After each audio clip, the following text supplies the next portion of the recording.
Bueno, buenas tardes, hijos. Vamos a continuar con las clases de microbiología. El valor de este mes es excelencia y en este caso vamos a ver tres géneros. El género Haemophilus, Bordetella y Bruselas. ¿Cuáles son los objetivos de la clase? Primero, explicar características morfológicas. Acuérdense que cuando hablamos de características morfológicas estamos hablando de la forma, de cómo se ven a través del microscopio, si son clasificados como cocos, como bacilos, como cocobacilos, y cada género de bacterias o cada género de microorganismos tiene características diferentes que los hace únicos entre uno y otro. También vamos a mencionar las enfermedades que causan específicamente a los seres humanos, ya que de estos géneros algunos son exclusivos de los animales. Luego vamos a ver también las pruebas diagnósticas, el tipo de muestras que se deben de tomar para hacer estas pruebas para poder identificar cada género. Y, por supuesto, las medidas de prevención para las enfermedades que estos géneros causan. Aquí solo que tienen que tener en claro, hijos, que se han tomado los géneros como de importancia clínica. Cuando hablamos de género, estamos hablando de Haemophilus, Bordetella y Bruselas. Pero entre estos tres géneros hay especies como más agresivas, más patógenas, que son de más importancia y son las que debemos de conocer. Por ejemplo, en el caso del género Haemophilus, hablando en términos generales, decimos que es una bacteria gram negativa. Eso quiere decir que al momento de observar al microscopio, después de haberle hecho la tinción de Gram, la vamos a observar ya sea color rosa o color rojo.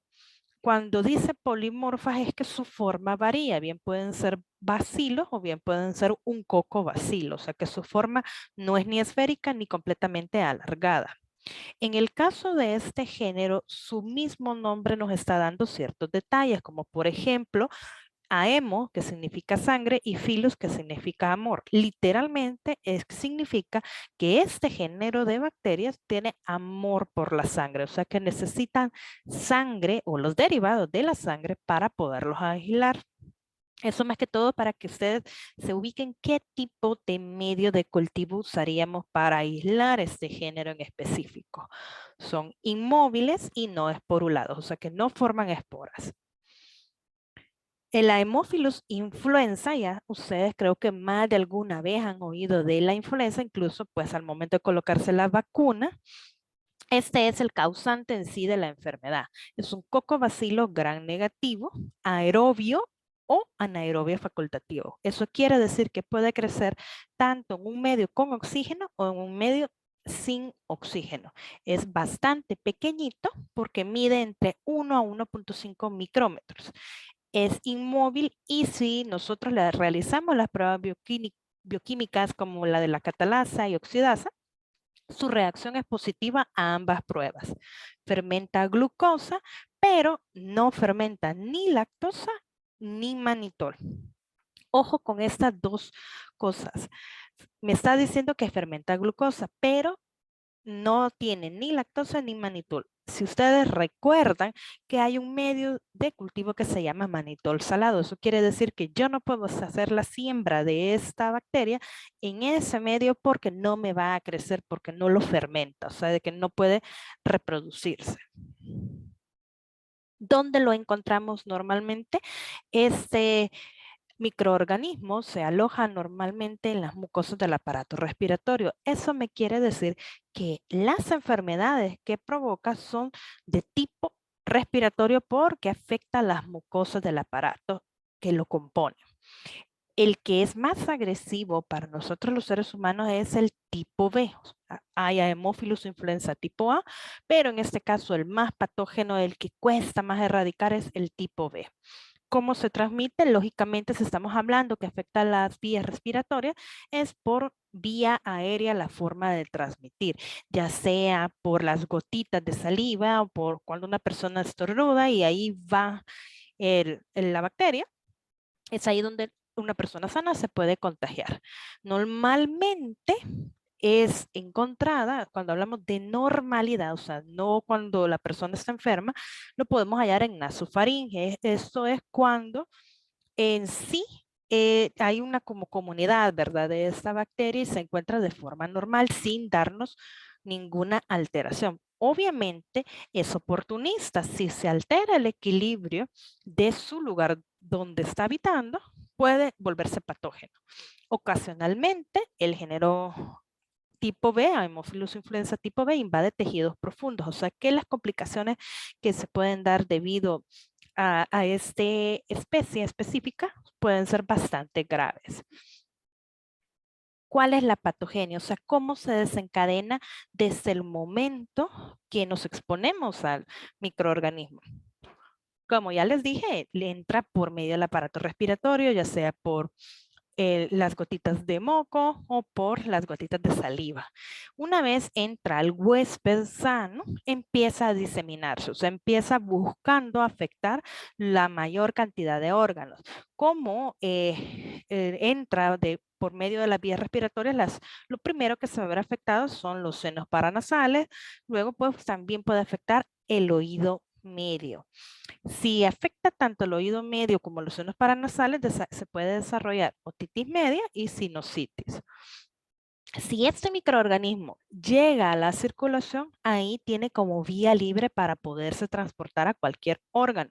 Específicamente puede llegar a transportarse a las meninges y a las articulaciones. En el caso de llegar a las meninges puede causar meningitis y en el caso de afectar las articulaciones puede producir artritis séptica.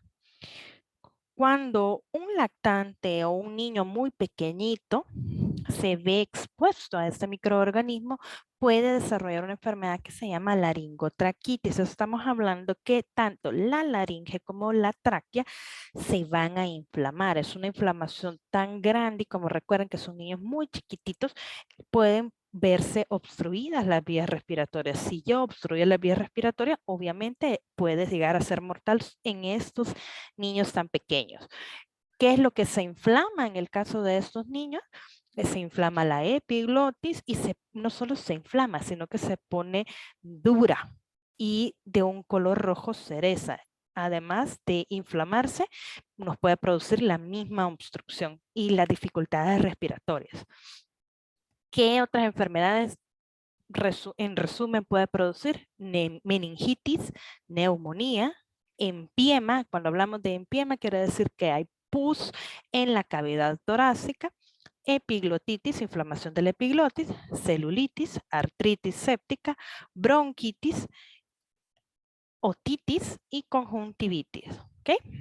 Si se fijan, no solo afecta las vías respiratorias, sino de que si llega al torrente sanguíneo puede afectarnos diferentes órganos. Ojo aquí, miren quiénes son más sensibles a llegar a padecer meningitis. Obviamente estamos hablando de niños lactantes de 5 meses, pero todavía niños de 5 años pueden ser muy propensos a padecer meningitis. ¿Y cuáles son las manifestaciones clínicas específicamente en el caso de los niños que se ven afectados por meningitis? Va a haber fiebre, cefalea, o sea, el dolor de cabeza va de moderado a de fuerte intensidad. Hay rigidez de la nuca, como una apariencia como que fuera tortícolis, pero es mucho más dolorosa. Vómitos, náuseas y en la mayoría de casos hay crisis convulsivas. Las otras formas clínicas que tenemos neumonía, si ustedes se ven estos pulmoncitos, normalmente deberían de verse negritos en el fondo y se ven totalmente blancos. Eso es porque pues, están llenos de secreciones. Entonces es ahí donde las personas o los pacientes desarrollan neumonía. En el caso del empiema, es como les estaba diciendo, es pus en la cavidad torácica. O sea que esto blanco que ustedes están viendo aquí, lo negrito, es lo normal, el pulmón lleno de aire, y lo blanco en este caso sería pus.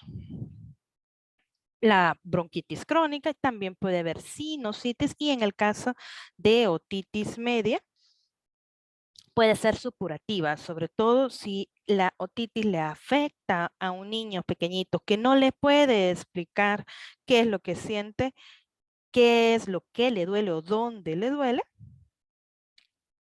Son muy dolorosas, son muy difíciles de tratar y se recomienda en este caso cuando se les ve pus o alguna secreción que tenga mal olor a estos niños tan pequeñitos, es mejor tomar una muestra de la secreción y realizar un cultivo para también descartar los microorganismos que le puedan estar dando la otitis. ¿Cómo hago el diagnóstico? Todo va a depender de la muestra y todo va a depender también de los síntomas que el paciente tenga. ¿Cuáles son el tipo de muestras? Por ejemplo, en el caso de los niños que tienen meningitis o tienen los síntomas de meningitis, se toma una muestra de líquido cefalorraquídeo. También podemos tomar una muestra de sangre. Y si tiene secreciones, ya sea, por ejemplo, flema mucopurulenta, que se vea muy purulenta esa flema, se toma esa muestra del exudado, y también en el caso de las otitis que tenga pus o otro tipo de secreciones con mal olor, se toma esa muestra de esa secreción. Y ahí como nosotros realizamos un frotis y el cultivo. ¿Cuál es el medio de cultivo de elección en este caso? Ojo aquí, nosotros vamos a usar agar chocolate, pero no simplemente usamos agar chocolate. Este agar chocolate va enriquecido con Isobitalex y se incuba a 37 grados por 24 a 48 horas. Específicamente o idealmente en este caso se debe de incubar 48 horas.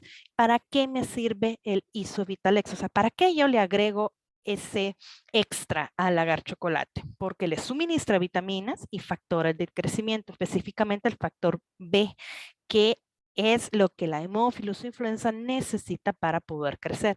Si yo no le agrego el Isobitalex, posiblemente pueda aislar otra bacteria, pero no lo que yo sospecho en el caso que yo crea que la persona está contagiada con influenza. ¿Cómo se previene? En el esquema nacional de vacunación, en el caso de nuestro país, tenemos la vacuna de la influenza tipo B. Esta se coloca entre los 2, 4 y 6 meses, pero ahí no termina la cosa, sino que yo debo de poner un refuerzo de esta vacuna, que es la pentavalente, y se pone a los 15 a 18 meses el refuerzo. También hay otras categorías de personas o de pacientes en los que yo debo de ponerle la vacuna.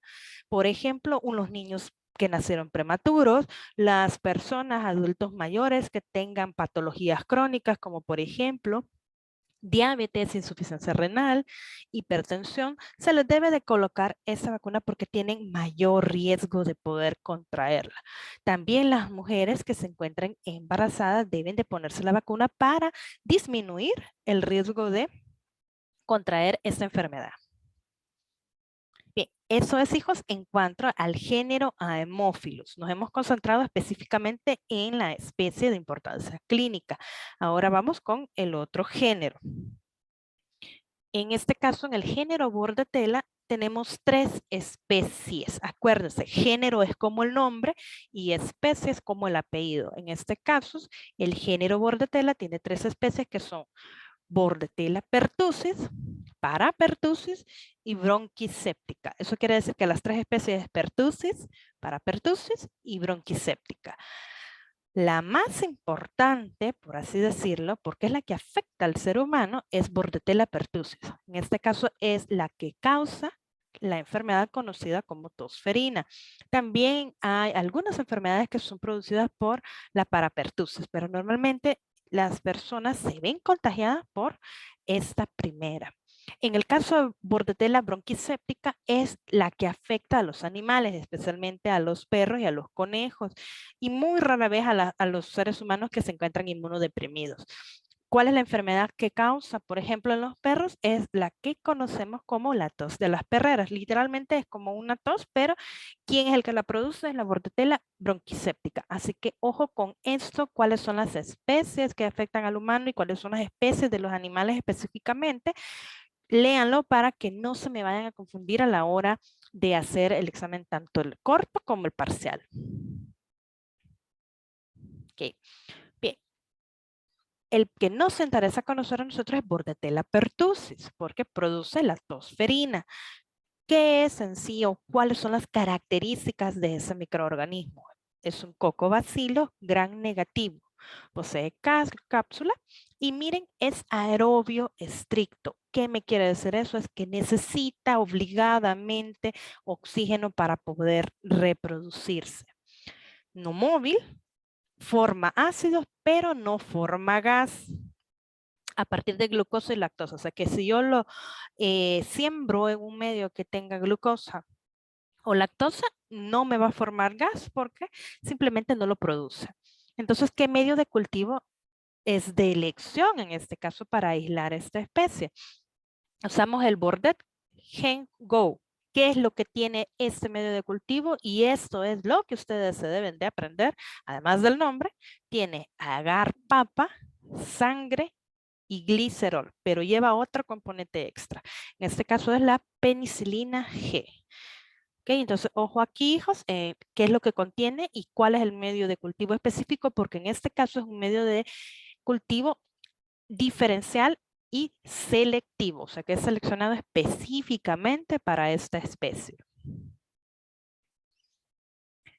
¿Cómo está compuesta? Las bacterias, así como los seres humanos y los animales, tienen genes y en este caso la estructura antigénica de este microorganismo es que tiene, además de tener toxinas, tiene una hemaglutinina que en este caso le sirve como pegamento para poder infectar a las células sanas del huésped. ¿Cuáles son las toxinas que contiene Bordetella pertussis?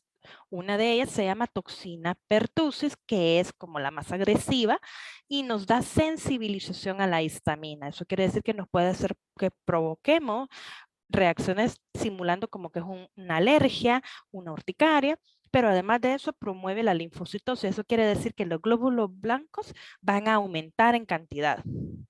Además de eso, tiene pilis. Los pilis son como pelitos que tienen alrededor y eso es lo que le ayuda a adherirse, además de la hemaglutinina. La hemaglutinina es como un extra que contiene la estructura de esta bacteria.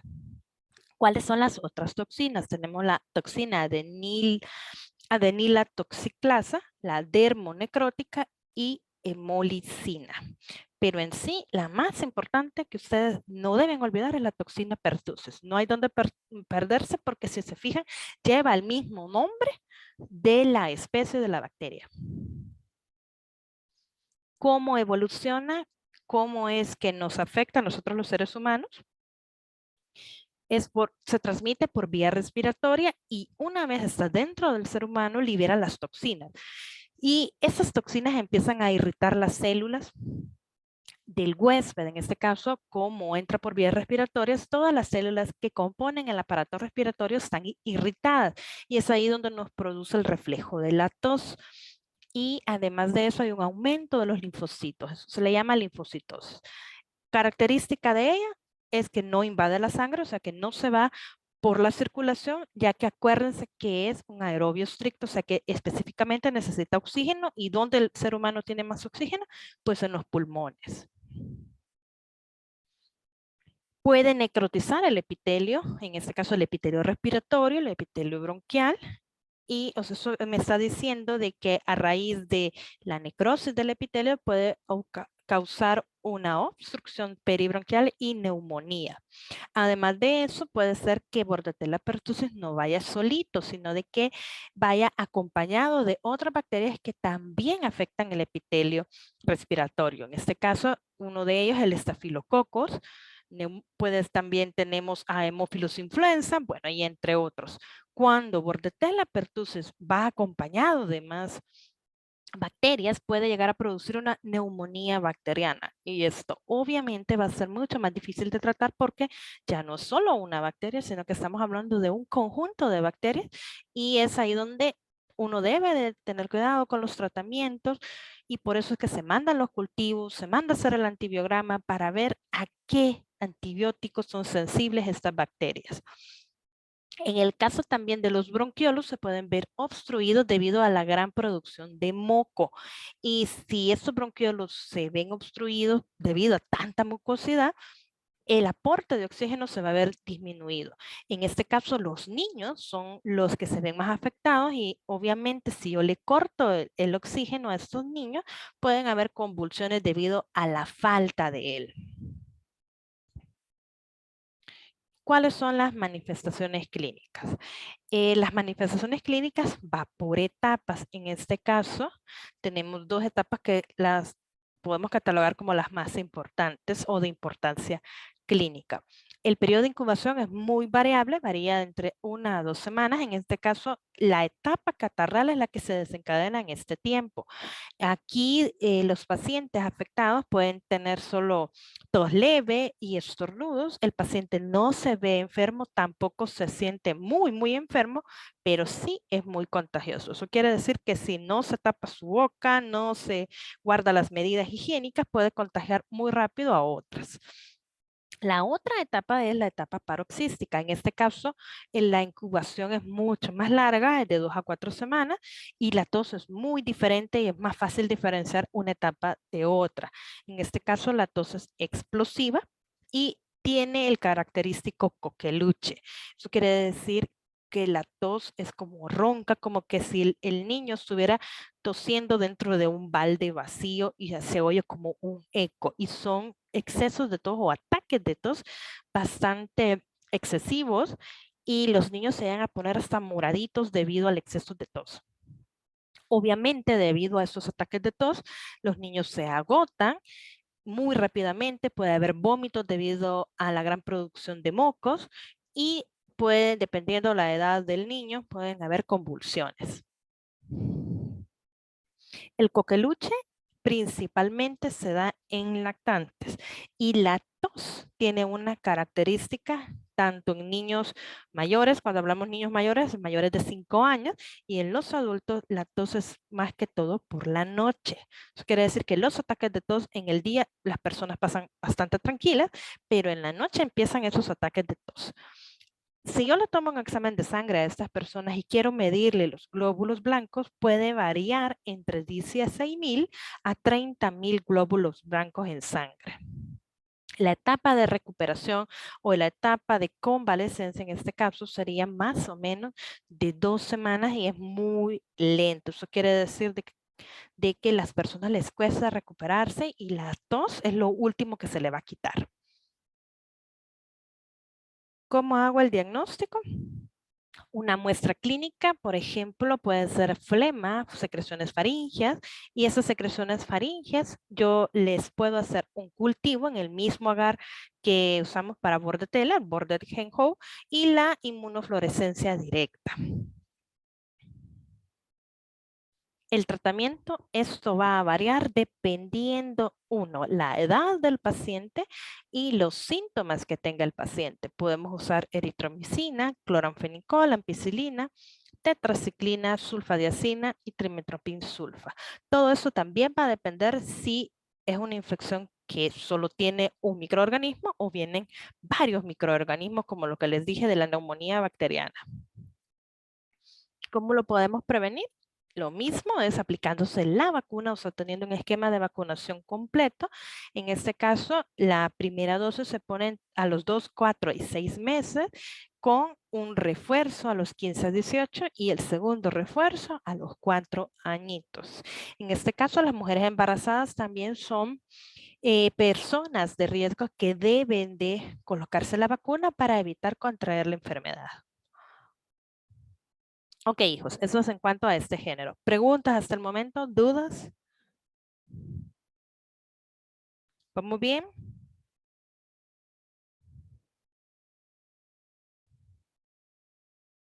¿Sí? ¿No? ¿Tal vez? Ok, muy bien. Gracias, Fabiola. Ahora vamos con el género Bruselas.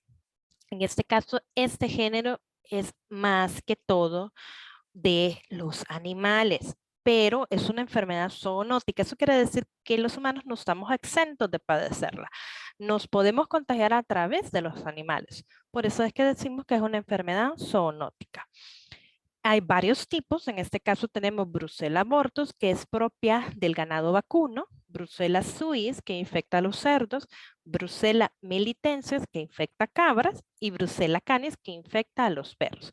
Estos, hijos, los tipos y a qué animales infecta es lo que ustedes deben de aprenderse para saber con cuál es el que nos podemos enfermar nosotros, si podemos contraer cualquiera. Pero en sí ustedes, como es una enfermedad zoonótica, o sea que es un microorganismo propio de los animales, deben aprenderse qué especie infecta a cada tipo de animal. En este caso, la enfermedad que se produce a los seres humanos se le conoce como brucelosis y la característica que tiene es que da fiebres, pero fiebres ondulantes, o sea, de que hay periodos que el paciente no tiene fiebre, está tranquilo y de repente la fiebre vuelve. En este caso, son cocobacilos plemórficos, o sea que no necesariamente son cocobacilos, pueden variar, pueden tener varias formas, pero son gram negativos. Son también aerobios, o sea que necesitan oxígeno para sobrevivir, pero no me forman esporas y eso es algo que ustedes deben de tenerlo en cuenta, que no forma esporas, o sea de que yo puedo destruirlo con calor. En un medio enriquecido me va a crecer más o menos en 2 a 5 días, o sea, de que no me crece como otros tipos de bacterias que a las 24 horas yo ya tengo colonias, sino que en este caso yo debo de dejarlo más tiempo para poder confirmar que es este género de bacterias. Las brucelas son sensibles al calor y también a la acidez. Eso quiere decir que, por ejemplo, el tipo de brucelas que afecta al ganado vacuno, si esa vaca está infectada, y extraemos la leche y sus derivados, si lo pasamos por un proceso de pasteurización, esas bruselas se van a destruir. La pasteurización, por ejemplo, se da a unas temperaturas de más o menos de 60 grados. Y como hemos venido viendo, hay bacterias que se mueren a los 60 grados. Hay otras que se mueren a los 40 grados. Pero también tenemos bacterias termoresistentes que resisten temperaturas de más de 100 grados. Ese obviamente no es el caso de la Bruselas, ya que no resisten el calor y en una pasteurización adecuada podemos destruirlas. ¿Cómo se observan las brucelas, por ejemplo, en medios de cultivo o al ver al microscopio? En el caso de lagar sangre, miren cómo se ven. Algunas se ven como blancas, otras se ven amarillitas. La Brucella canis, si se fijan, las colonias son diferentes. Son bien chiquititas, son puntiformes y son de color blanco. Y a la tinción de Gram, pues, presentan la tinción de color rosa o color rojizo. Eso me está indicando que son bacterias Gram negativas. ¿Cómo se transmite? El ser humano se infecta a través del tubo digestivo. Eso quiere decir que cuando ingerimos comida, o en este caso, por ejemplo, leche contaminada, nosotros los podemos contagiar. También con tejidos infectados de animales. Muchas de las personas que se contagian de brucelosis son personas que trabajan directamente con animales y si no tienen las medidas adecuadas de higiene, si no se protegen ellos y no tienen chequeados a sus animalitos, pues muy fácil se van a contagiar. ¿Cómo entran? Como si en el caso entran por medio del tubo digestivo, van a viajar mucho más fácil a través de nuestro sistema usando los conductos linfáticos y los ganglios linfáticos son los que se van a ver más afectados. Como usan los ganglios linfáticos como una comunicación, viajan hasta el conducto torácico, se afectan la caja torácica y obviamente van a contaminar el torrente sanguíneo. Y si contaminan el torrente sanguíneo, se pueden distribuir a todos los órganos. Pueden desarrollar abscesos, eso quiere decir que pueden desarrollar colecciones de pus en diferentes órganos, como por ejemplo el hígado, el vaso, la médula ósea. En el caso de los leucocitos, podemos verlos un poco aumentados, pero también podemos observar necrosis de los tejidos, podemos tener problemas de coagulación y fibrosis. Las manifestaciones clínicas, si se fijan, el periodo de incubación es bastante largo. No son días, sino que son semanas. Varía de 1 a 6 semanas. El inicio de los primeros síntomas puede variar, ya que pueden comenzar como con fiebre, debilidad, dolor de músculos, diaforesis. Cuando hablamos de diaforesis es que la persona empieza a sudar, a sudar, a sudar, como que hubiera hecho mucho ejercicio y es debido en sí a la enfermedad. No es que está sudando la fiebre, sino que la persona se mantiene en constante sudoración. La fiebre tiene una característica, es que aumenta por la tarde y desciende por la noche. O sea que las personas pasan febril toda la tarde y ya en la noche pues se ve una disminución de la fiebre. Las adenopatías, eso quiere decir que presenta ganglios inflamados en el cuello, puede haber inflamación del vaso, hepatitis y también osteomielitis. Esta enfermedad puede evolucionar a una etapa crónica y en este caso, si no se trató a tiempo, si los síntomas no se les dio la importancia adecuada, la persona no se trató, ya pasa a una etapa crónica y en la etapa crónica se caracteriza por debilidad, pero más que todo debilidad muscular y febrículas, o sea que los periodos de fiebre se van a mantener. Si bien es cierto, la persona no es que va a tener fiebre continua, pero la fiebre va y viene. Y entonces a eso es lo que le conocemos como la etapa crónica. ¿Cómo hacemos el diagnóstico? En este caso, tomamos un hemocultivo, o sea, un cultivo de sangre. También podemos tomar una biopsia del tejido, si en caso la vía de entrada fue la piel. Y podemos hacer diversas pruebas serológicas. Una de ellas es la prueba de ELISA para poder hacer un diagnóstico diferencial de estos microorganismos. El tratamiento, igual que los anteriores, va a variar dependiendo los síntomas. Podemos usar tetraciclinas, ampicilina, pero también se puede usar una combinación, en este caso, de doxiciclina con streptomicina. Todo va a depender del uso de estos tratamientos, el uso de estos medicamentos específicamente, es dependiendo los síntomas, dependiendo qué es lo que tenga el paciente y también qué es lo que me sangra en el cultivo. Si hay otras bacterias que lo acompañan, yo debo de tratar de combinar antibióticos que cubran ambas bacterias y nos podamos deshacer de todo lo que tenga. Ok, hijos, eso sería todo. Prácticamente se les ha resumido las especies de importancia clínica. Quiero saber si tienen alguna pregunta, hijos, alguna consulta.